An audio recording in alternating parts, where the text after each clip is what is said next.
So the leg press itself is a very versatile piece of kit, and we can really target a lot of muscle groups on it. So for this one in particular, what we're going to try and do is target Ali's glutes and hamstrings by adopting quite a high stance on the pad, and then we're not going to call it narrow, we're not going to call it wide, just really effectively about hip distance apart.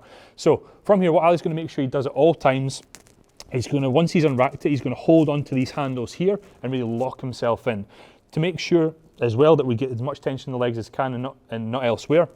He's going to make sure that there's no rounding coming away as hips are coming away from that pad. So as Ali unracks it, what he's going to think about doing is he's going to think about accepting that weight or the machine all the way on his heels opposed to his toes. So he's going to bring that down to his active range of motion point, which is going to be roughly about here. Now from there, what he's going to think about doing is clamping his glutes as he then push back upward. Now a couple of coaching cues as well to get as much tension up the back leg as we can is he's going to come back down. Now from that position, the two things that I always say, pause there for me, now before he goes back up, he's going to think about sliding his feet down the pad and at the same time pushing his hamstrings towards the floor with no tension in those toes. And from there, as you can see, push back up. That position, as you can see, he's starting to shake because that's where he's going to be weak. He's going to come back down.